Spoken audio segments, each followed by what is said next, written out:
खो गया villain tribe के मेन स्क्वायर में पूरा सीन ऑलरेडी गर्म है। मिट्टी का चौक, चारों तरफ लकड़ी की झोपड़ियां, बीच में ग्राउंड पर गिरी हुई एक फॉक्स स्पिरिट लड़की और आसपास कुछ जंगली से लड़के जो उसे घेर कर खड़े हैं। कोई बोल रहा है कि ये अभी भी कांप रही है, कोई उसे प्लेग स्पिरिट, स्लेव और न जाने क्या क्या कह रहा है। अचानक उनमें से एक उसका हाथ पकड़कर उसे छूने की कोशिश करता है, जैसे किसी जानवर को चेक कर रहा हो। उसी टेंशन के बीच दूर एक टूटी फूटी झोपड़ी के अंदर से हमारा प्रोटैगनिस्ट झटके से उठ बैठता है, सिर पकड़कर हाफता हुआ, कंफ्यूज्ड कि वो कौन है, कहाँ है और बाहर कौन चिल्ला रहा है। उसके कानों में अब भी वही आवाज गूंज रही है कि कोई उस लड़की को हाथ मत लगाए।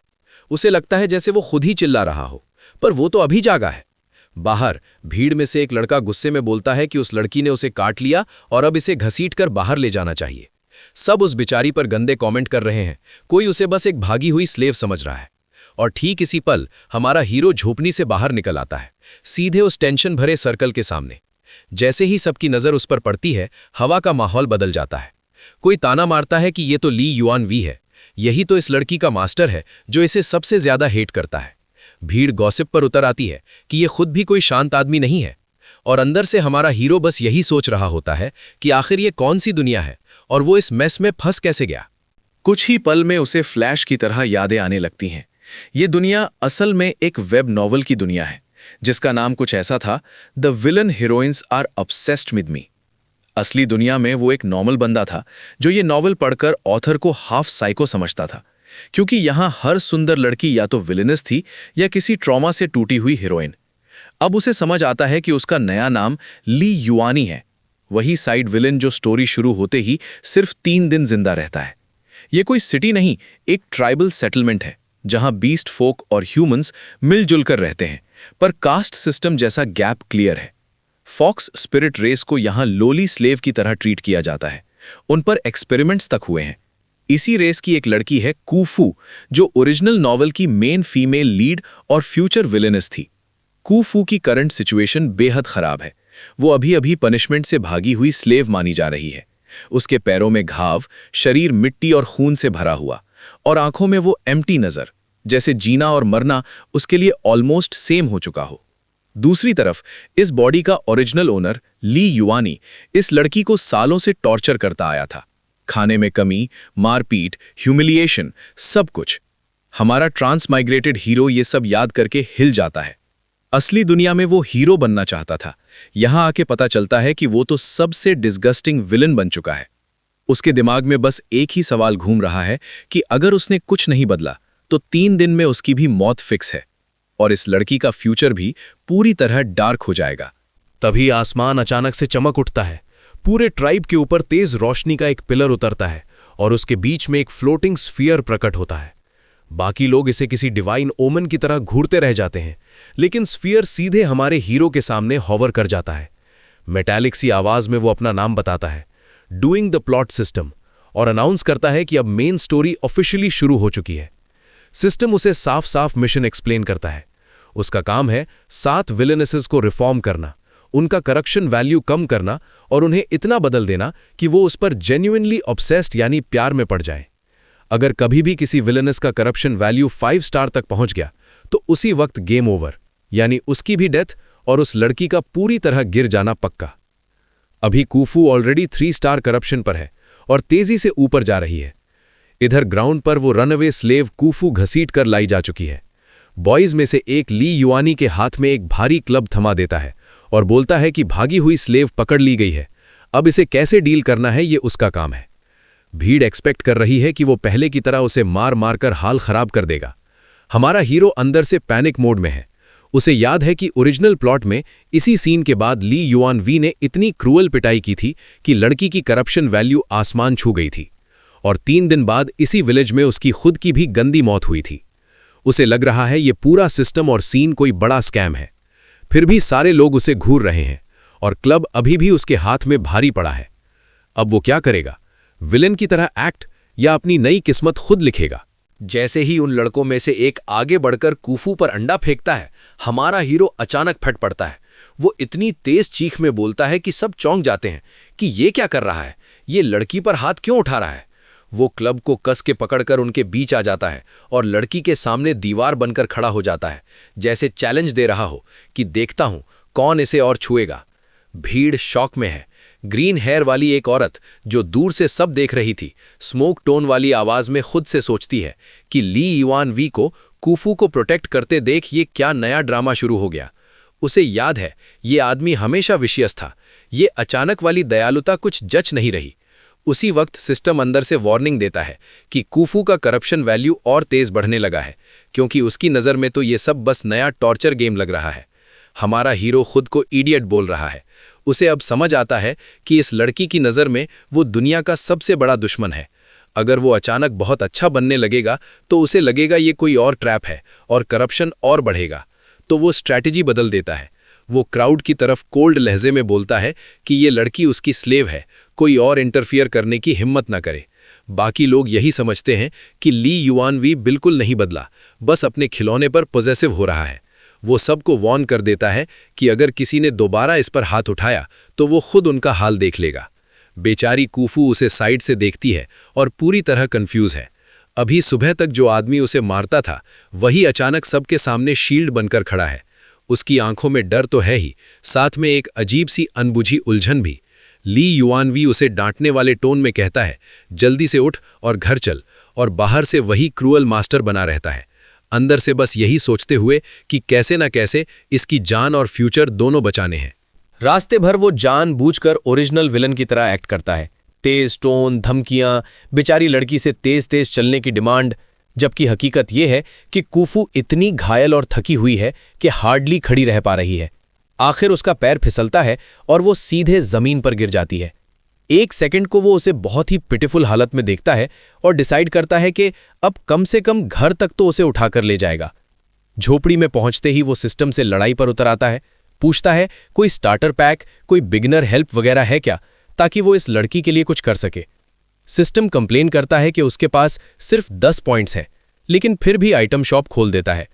ली युआन वी सोचता है इतनी लो बजट में क्या ही खरीद पाएगा, पर फिर 2 पॉइंट्स में एक सिंपल विमेंस क्लोथिंग सेट ले लेता है, ये मानकर कि सुबह जो भी इस लड़की के साथ हुआ उसके लिए ये छोटी सी अमेंड होगी। 3 दिन गुजर जाते हैं और कूफू अब भी बेहोश पड़ी रहती है। हमारा हीरो उसके बगल में बैठकर उसकी सांस चेक करता है, खुद को काम रखने की कोशिश करता है। आखिर एक दिन वो धीरे धीरे आंखें खोलती है और उसी पल सिस्टम खुशी से अनाउंस करता है कि टारगेट जाग चुकी है। उसे देखकर ली युआनी को सच में राहत मिलती है। वो तुरंत एक बोल में दवा जैसा काढ़ा लेकर आता है और उसे पीने के लिए कहता है, लेकिन जैसे ही बोल उसके करीब आता है सिस्टम फिर अलार्म बजा देता है। करप्शन वैल्यू तेजी से ऊपर जा रहा है। बेचारी कूफू को पूरा यकीन है कि उसके हाथ में पॉइजन है। ली युआन वी मजबूरी में अपनी एक्टिंग चालू रखता है। वो सख्त लहजे में बोलता है कि ये दवा है, चाहे तो खुद पी ले, वरना वो जबरदस्ती पिलाएगा, और अगर इसे रिफ्यूज किया तो उसे बाहर फेंक देगा। डर के मारे कूफू धीरे धीरे सिप लेना शुरू करती है, ये सोचते हुए कि शायद यही उसका आखिरी पल है। लेकिन दवा खत्म होते ही उसे महसूस होता है कि गला तो साफ हो रहा है, सांस भी थोड़ी हल्की लग रही है। दवा के बाद वो उसके लिए प्लेट्स में गर्म खाना छोड़ जाता है, साथ ही नए कपड़े भी। बाहर जाते जाते वो फिर उसी क्रूअल अंदाज में धमकी देता है कि अगर एक भी दाना बचा तो अगली बार पूरा खाना उसके सिर पर उड़ेगा। सिस्टम साथ साथ रिपोर्ट देता रहता है कि लड़की अभी भी सोच रही है कि खाना पॉइजन है, इसीलिए करप्शन वैल्यू का एक एक्स्ट्रा पॉइंट और जुड़ गया। ली युआन वी मन ही मन सोचे जा रहा है कि ओरिजिनल ओनर ने इस लड़की के साथ आखिर क्या क्या किया था, जो अब हर चीज उसे जहर लग रही है। वो खुद ही प्लेट से चिकन लेग उठाकर कैजुअली खा लेता है, लाउडली लोट करता है कि टेस्ट तो काफी अच्छा है, बस इसे देखते देखते उसका एपेटाइट मर गया था। ये सब बोलते हुए वो झोपड़ी से बाहर निकल जाता है और दरवाजा बाहर से लॉक कर देता है ताकि कोई और अंदर न घुसे। अंदर रह गई कूफू उसकी हर बात से स्टन्ड है। आज तक उसे सिर्फ लेफ्ट ओवर्स और गंदा खाना मिला था, आज उसके सामने पूरा प्रॉपर मील रखकर चला गया, मगर फिर भी वो ट्रस्ट नहीं कर पा रही। कुछ देर बाद भूख उस पर हावी हो जाती है। डरते डरते वो प्लेट की तरफ झपटती है, पहले छोटे छोटे बाइट्स लेती है, फिर प्रैक्टिकली हंग्री एनिमल की तरह खाना साफ करने लगती है। पहला चिकन लेग जैसे ही पेट में जाता है उसे रियलाइज होता है कि शरीर में जान लौट रही है, कोई पॉइजन असर नहीं कर रहा। खाते खाते उसकी आंखों से आंसू निकल पड़ते हैं। ये सिर्फ भूख के नहीं, सालों की इंसल्ट के बाद मिले एक नॉर्मल खाने के आंसू हैं।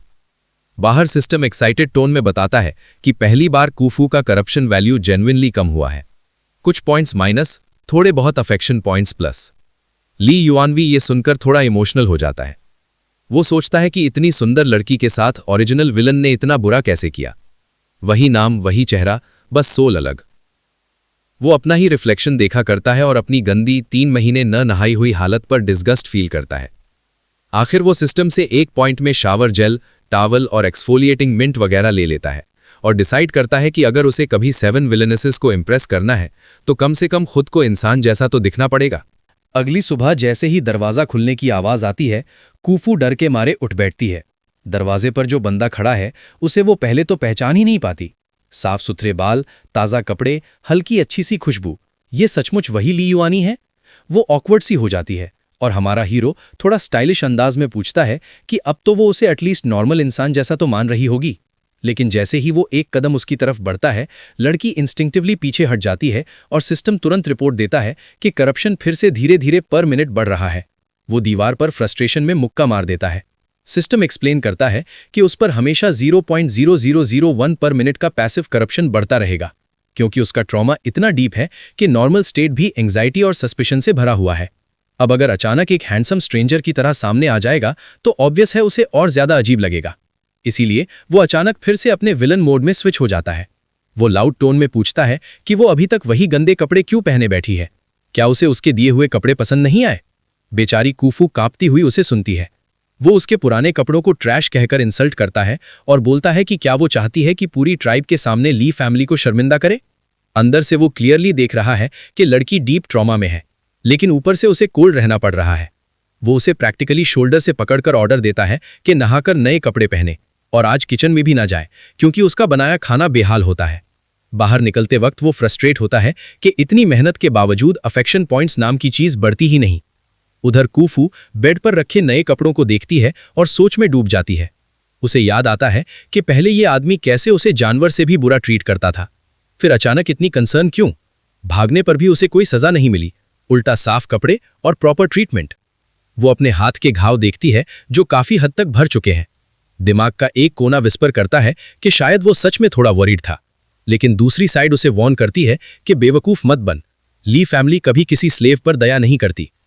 आखिर वो कपड़े कस के पकड़ लेती है और डिसाइड करती है कि भले ही वो उसके लिए कुछ भी करे, वो उस पर ट्रस्ट नहीं करेगी। शाम को हमारा हीरो उसके लिए एक वुडन टब में गर्म पानी भरकर रेडी करता है।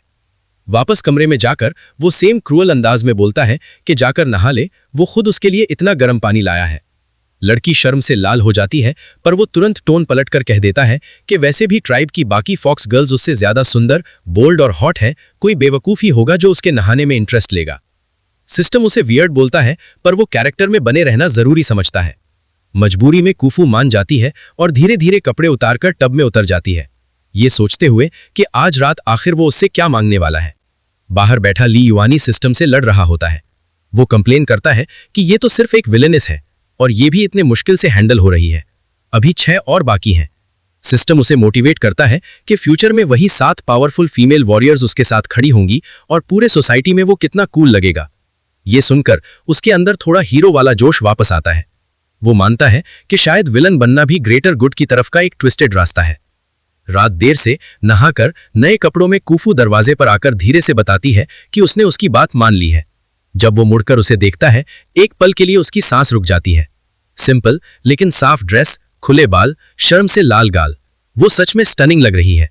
लेकिन कैरेक्टर न टूटे इसलिए वो बस इतना बोलता है कि ठीक ठाक ही लग रही हो। अंदर से ऑलरेडी प्लान बना रहा होता है कि आगे चलकर और भी आउटफिट्स खरीद कर देगा। कूफू उसके ठंडे रिएक्शन से उदास हो जाती है। उसे लगता है शायद ड्रेस उसे फब नहीं रही।